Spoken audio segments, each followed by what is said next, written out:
Hello YouTube, this is Piss Moan, and today we're reviewing an animated film. It's called Akira. What's an animated film? I hate you. He's where we get our name from. I keep looking at the camera. I'm terrible about that. No. So we went and saw Akira. Neither of us had seen it. We went and saw it in theaters. They had a nice theater showing of it, kind of like a, what'd you call that, like a hipster type theater? Or Is it Draft House? yeah. Well, Alamo Alamo Draft House? House is countrywide. Oh, well then No. Alamo Draft House. It's more of like a, Fancy. yeah, artsy. It's what I hope more movie theaters try to become. And they have a really good program where they show lots of old, oh, we need to do the birds. Oh, man. Thank you for reminding us, YouTube. Birds! Spoilers, it was good. Great.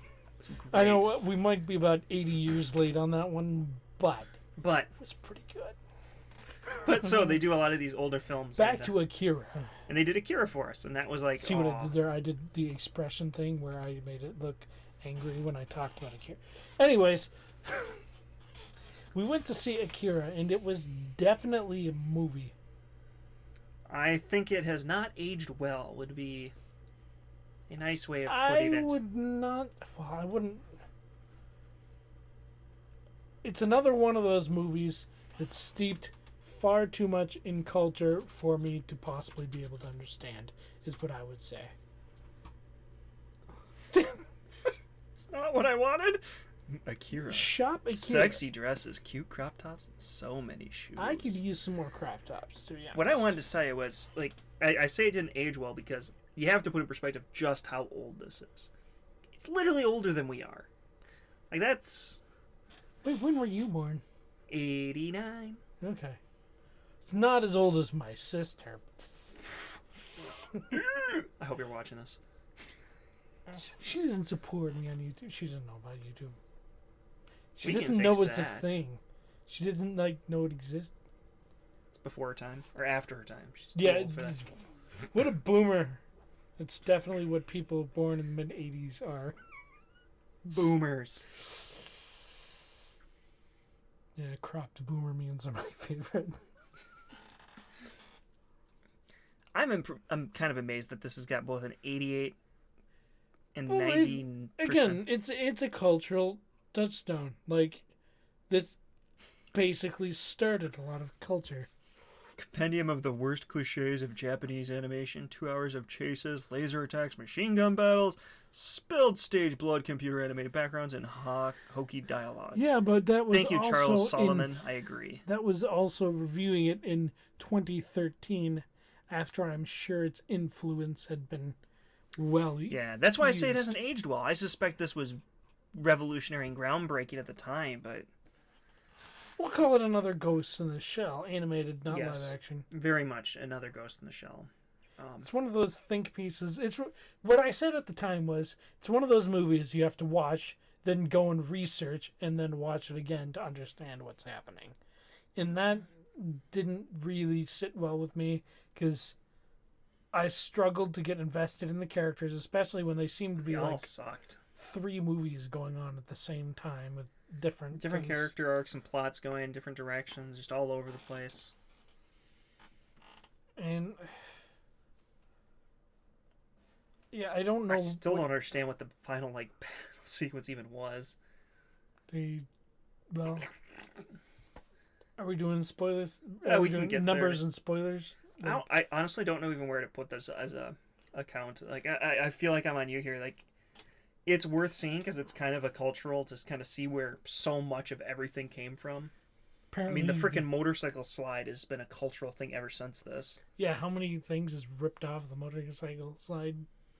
But if you're Speakers- seeing this, don't expect it to be in like 9 out of 10 like it says. You gotta remember from where it's from. I give this like a 4 out of 10, honestly. Maybe even a 3. It's a very much below average film for now. I really struggle to recommend it. Good things. Very well animated. Very even well if animated. even if gross at points. I mean, and Soundtrack was really cool. That's the thing that stuck with me the most was the music. Music was honestly. great. Because I can hear the chanting in my head every time they bring up. Every time we say Akira, the chanting starts playing in my head.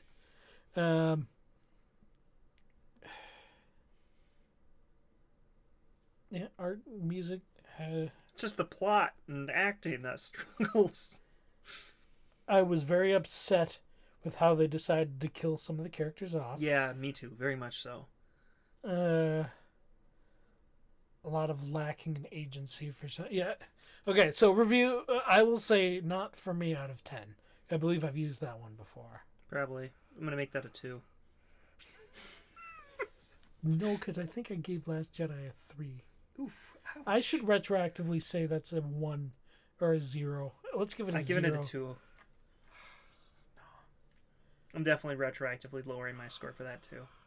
Hey, we brought up Last Jedi. We missed it on the last one. No, I brought it up. Okay, good. I brought it up for like a second. We might need to rename our channel for April Fools. Just be Last Jedi Sucks. No, just rename all of our videos Just a review of everything is Last Jedi.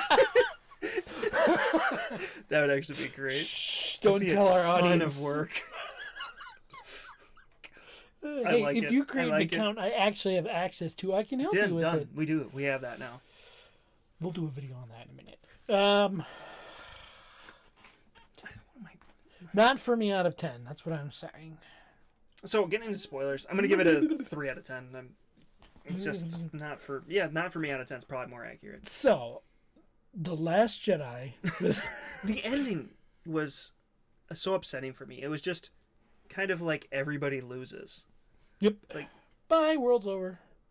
And not in kind of... It didn't even make sense in like an Evangelion kind of way. Well, I don't know if that made sense to you. I understood what was going on in Evangelion. I understood. I just didn't... It was bizarre. And yeah, it's bizarre. oh, we should probably put Evangelion on here.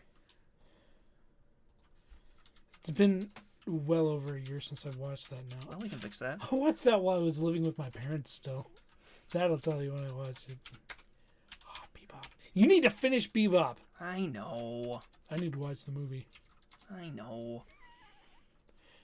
I'm about to make Katie and Eric watch Bebop. I like it so much. It's very, well... I think I not need to be in the distracted. right mood on it. Yes. For it. Not to get distracted. I just don't know what else to say for it. Well, because I want to action touch was on good. I want to touch on the treatment of women in the movie. The movie, because I felt none of them had any agency. They were all there as Set pieces to plot set points pieces, or- MacGuffins, trophies. Well, there was the one little girl who also had superpowers, but She was there for a whole bunch of the movie. There are so many freaking plots and subplots going on in this. It's all over the place. Yeah, remember 1988. Like, treatment of women was very different back then. As depressing as that is. We have a gnat in here. in Japan, I think we were doing better over here in America. You gotta remember, like, back to the first Star Wars, like how Han treats Leia at the start. Yeah, but she still kicks ass. True. She actually had agency, even if the men were a little slimier than they should be. Little. No, that could be considered their dynamic too, because she and Luke didn't have that problem. Yeah, but Luke was like an innocent little kid. I mean, but regardless, it's a different time, so I don't give it too many bad points for being super misogynistic. Because 80s had Ripley. 80s had Sarah Connor. I'm gonna take that back in just a sec, I'll bet.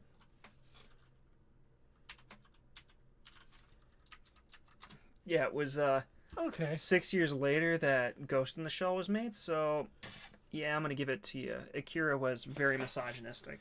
It just didn't work. Hey, look, it's your name. One of the greatest movies ever made. Matrix is in the theater right now. They're re-showing the first one. I would love to watch that and review that. It's I haven't seen that one. in so long. And I know they're stupid, but I like the sequel. Well, I do too. I love them all. I like Reloaded more than I like Revolutions, for sure. I love the action scenes in Reloaded. That's the second one, right? Yes. Reloaded was a peak, like, in human history for action set pieces, honestly. Even though you've got the Nintendo 64 Agent Smiths flying around. That's still a great set piece. I was thinking the same, but like that's the one part, man. They didn't do the animation. That is the single best chase scene ever, bar none. I still stand by that. Car crash, yeah. With the N64 Neo coming in. My favorite one is the scene is the fight on the stairs in the manor. That's my favorite one. That's also a great one. You see, he's just a man. As he blocks a sword with his hand. No, that freaking chase scene was so good. The ghosts like the ghosts were so through. cool. Oh, Man, we were distracted. God, Akira did some things not very good. It was frustrating to watch. I just can't think of anything that I took away from it that I liked other than the art and the music. Music more than art, even. Yeah. Honestly, the art was really good. Like, graphic at points, but the beautiful. Very much attention to detail. Something we've been slipping away from in Yeah, it's this culture days. of, well, you got your name. Well, it's slipping away from it in general, because... Yeah. As a whole, I'll agree with that. Unfortunately, I think that has to do with the way that the way anime gets made. It's just so, like... Well, I wouldn't put that specifically on anime. I'd put that on animation in general, because you still get beautiful stuff like Violet Evergarden, which is still on my list. Yeah, same. My list is getting enormous. Attack on Titan's got some... It's got the same bloody but beautiful kind of thing going for it. I don't know. That's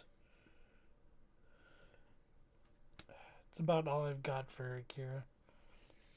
Okay. I think that was it for then. Any words of wisdoms for the viewers? Tetsuo!